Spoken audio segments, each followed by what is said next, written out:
Fala galera, na última aula a gente parou na queda da Bastilha, 14 de julho de 1789, a data que marca exatamente o começo da Revolução Francesa.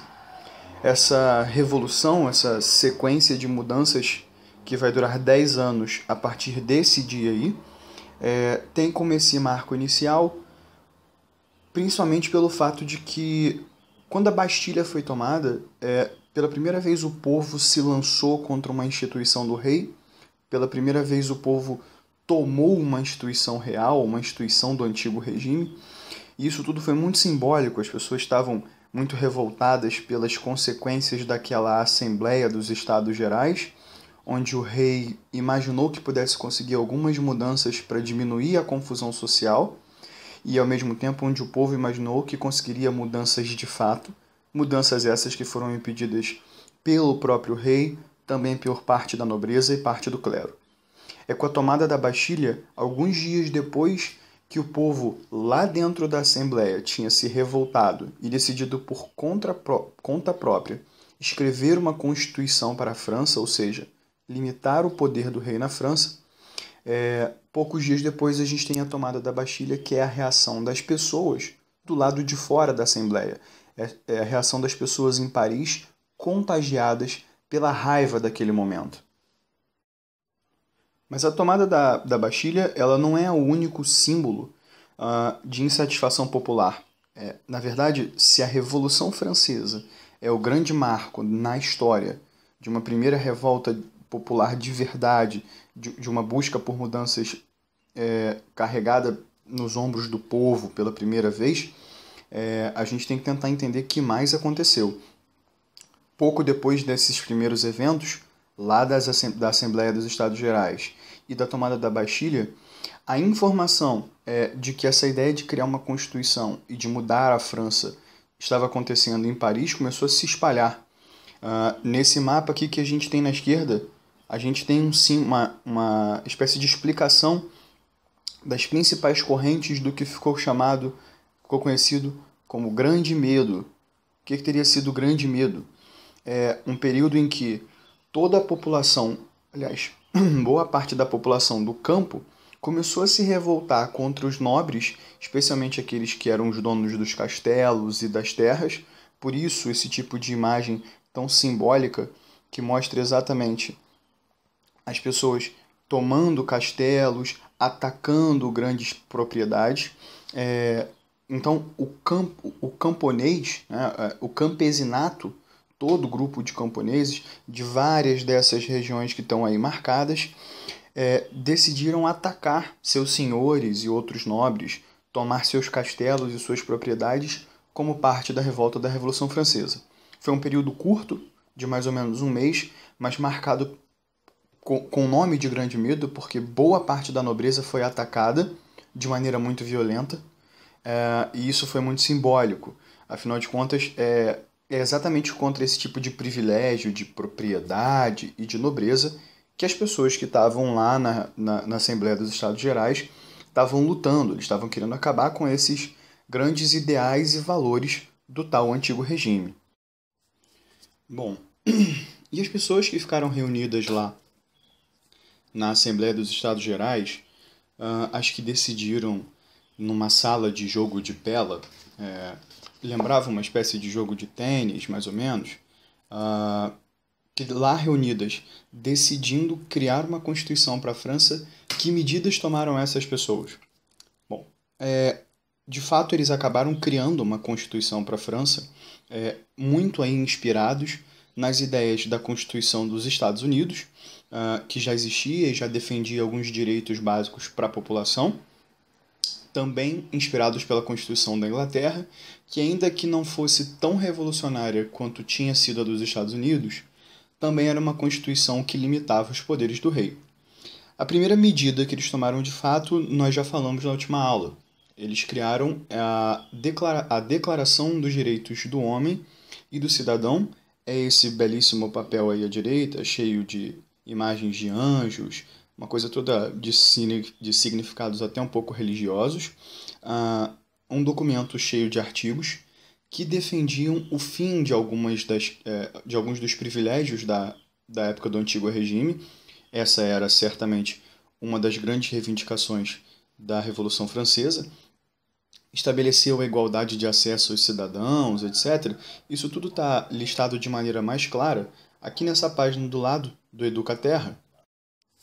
E aqui está listado e traduzido artigo por artigo.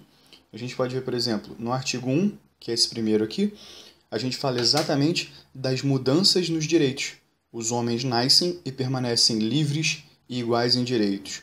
As distinções sociais não podem ser fundadas senão sobre a utilidade comum. Isso quebra aquela regra de que os seus direitos vinham por nascimento. Ou você nascia nobre, ou você nascia do povo. Esquece isso, as pessoas queriam exatamente igualdade. E esse documento vai ainda mais além, atendendo aos direitos que alguns grupos específicos dentro do povo queriam.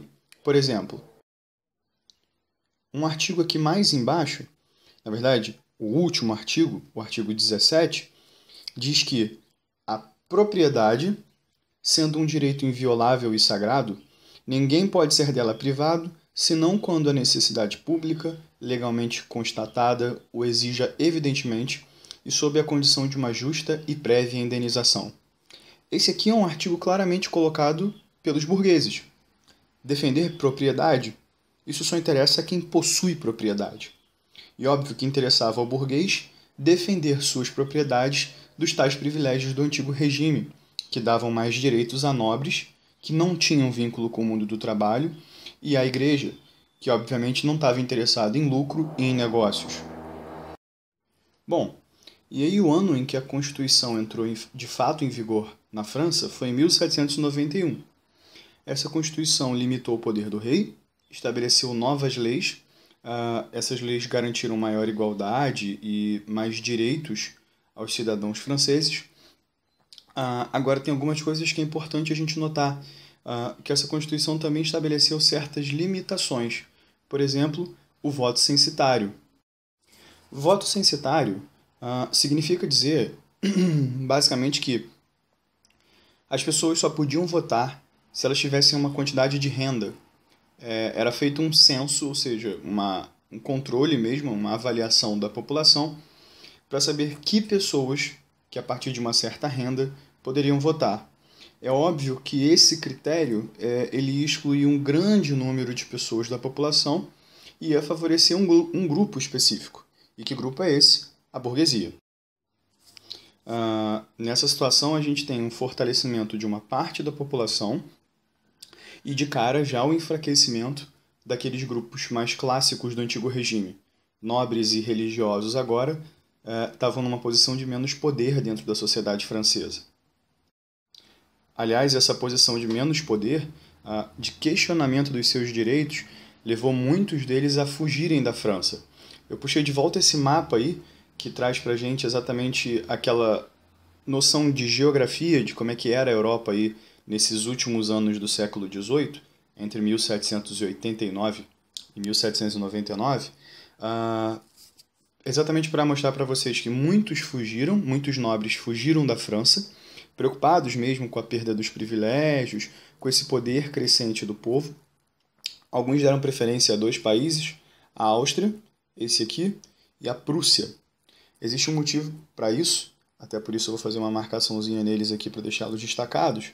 A Áustria e a Prússia eram dois países que tinham uma situação social muito próxima do antigo regime e também tinham reis absolutos. E é interessante porque teve uma pessoa que tirou um proveito direto disso, o próprio rei Luís XVI. Por baixo dos panos, o rei Luís XVI entrou em contato com os monarcas, com os reis desses dois países, desculpem, e buscou exatamente a ajuda até militar deles, para que eles conseguissem ajudar numa espécie de contra-revolução, num combate a todas essas mudanças que estavam acontecendo na França. E o mais engraçado é que esses caras ajudaram. Eles decidiram que era importante evitar que essas mudanças se consolidassem na França. Afinal de contas, as pessoas dos países deles podiam enxergar aquilo como um exemplo e querer fazer a mesma coisa. A situação da fuga fica ainda mais simbólica quando a gente descobre que uma pessoa que também tentou fugir da França foi o próprio rei Luís XVI. Essa pintura que eu destaquei trata exatamente disso. É o episódio chamado de Fuga de Varennes. Varennes é uma cidade da França que fica um pouquinho ao sul. Eu vou tentar marcar ela aqui nesse mapa que ainda aparece no cantinho para que você possa ter uma ideia. Fica mais ou menos por aqui onde eu fiz esse X. E a Fuga de Varennes foi um episódio onde o rei teve a cara de pau de pegar sua esposa, a rainha Maria Antonieta, sua família. Eles se vestiram de servos, se vestiram de pessoas comuns, entraram numa carruagem teoricamente disfarçada para tentar escapar da França para um país amigo. O fato é que eles foram reconhecidos no meio da viagem, muita gente também sabia dos planos da viagem, e foram presos, considerados traidores da França, e o destino do rei e da rainha, lamentavelmente, foi a guilhotina, pouco tempo depois, considerados como traidores. Ainda mais depois que boa parte da população ficou sabendo de que existiam esses planos e acordos entre o rei Luís XVI e os reis da Áustria e da Prússia. Bom, toda vez que eu estiver falando de povo, do povão mesmo francês, a gente vai estar falando bem da imagem desse cara aí à esquerda, esse camarada com o cachimbo na boca e segurando uma bandeira francesa rasgada, é o representante do povo francês comum, do povo de Paris, das camadas populares, né, que não tinham tantas condições financeiras e por isso lutaram contra a Revolução. Aliás, desculpa, lutaram a favor da Revolução, lutaram contra os privilégios do antigo regime. Esses caras eram chamados de sans-culottes. Esse terminho aí embaixo significa sem culotte. E aí sem culotte é sem culotte mesmo. Esse culotte que a gente está acostumado a reconhecer hoje, né? Essa lateralzinha aí da altura da cintura, que destaca quando a pessoa está um pouquinho acima do peso, como talvez esteja a nossa amiga aí da foto, era um símbolo francês, o culotte, na verdade. Essa pintura destacada um pouquinho mais abaixo é uma pintura que mostra como era a moda na França, ali na época um pouquinho antes da Revolução Francesa, talvez uns 50 ou 100 anos antes. Vocês vão reparar uma coisa estranha e engraçada, o fato de que essas pessoas, que são nobres, bem vestidos e de acordo com a moda francesa, usam uma espécie de saiote, um short, mas um pouco largo, que era exatamente o culotte.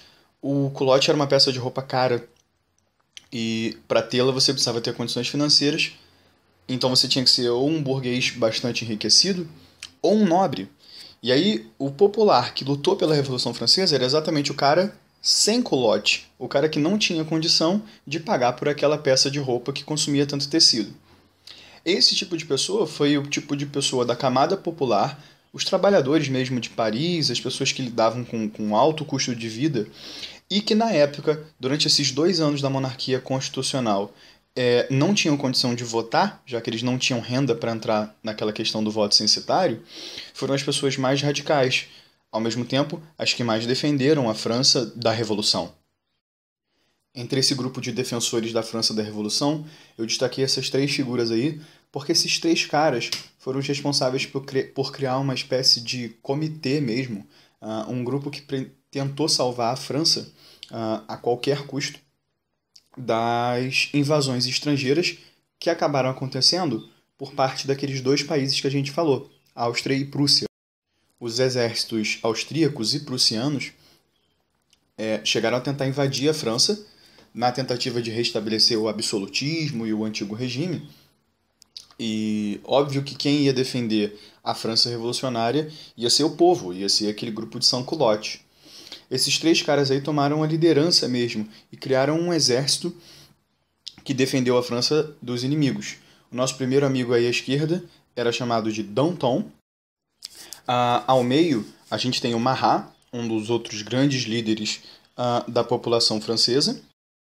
E esse último carinha aí, de olhar perdido, carinha de inofensivo, é o Robespierre.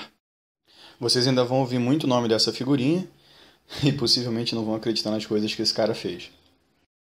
Bom, liderados por esses 3 caras, a população da França lutou contra os invasores da Áustria e da Prússia, e essa imagem aí da esquerda é a imagem que mostra a Batalha de Valmy, que foi a batalha definitiva, onde os franceses, mesmo os sans-culottes, sem grandes condições, sem recursos, como muita gente já falou estudando história, um exército de farrapos e esfomeados conseguiu vencer as tropas reais da Áustria e da Prússia e manter a França revolucionária de pé, evitando que os exércitos inimigos conseguissem tomar o país e restabelecer os direitos do antigo regime e também um rei absolutista no trono. É interessante que a música que marcou esse período aí de defesa da França foi uma música chamada de Marseillaise, em francês La Marseillaise, que foi uma música criada exatamente na verdade, para que o povo utilizasse como um grito de guerra, como um canto de guerra. Uma música forte, de letra pesada, eu coloquei um primeiro textinho dela aí, e acabou virando o hino da França. Ela é tocada até hoje em eventos como os jogos de futebol, como esse aqui que aconteceu agora há pouco tempo, durante a Copa de 2014. Agora o hino nacional, os hinos nacionais. Começando com a Marselhesa, com o hino nacional francês.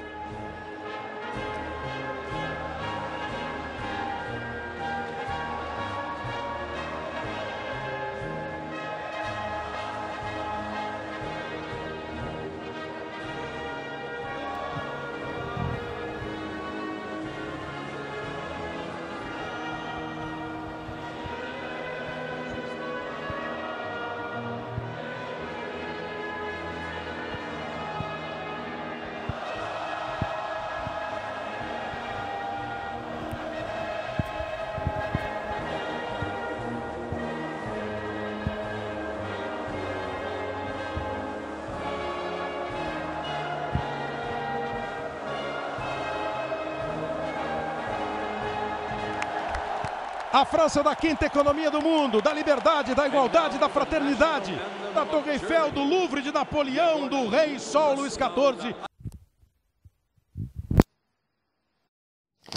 Bom, muito mais do que uma música, a Marselhesa era um verdadeiro hino de guerra. Fala dos cidadãos irem às armas, de banharem o sangue da terra da França com sangue impuro, o sangue impuro do invasor que queria acabar com a Revolução. E eles conseguiram impedir que esses invasores acabassem com a Revolução. A diferença é que agora, mais do que nunca, o povo tinha de fato chegado ao poder. E a gente vai ver que consequências isso tem no nosso próximo encontro. Um abraço, galera, e até a próxima.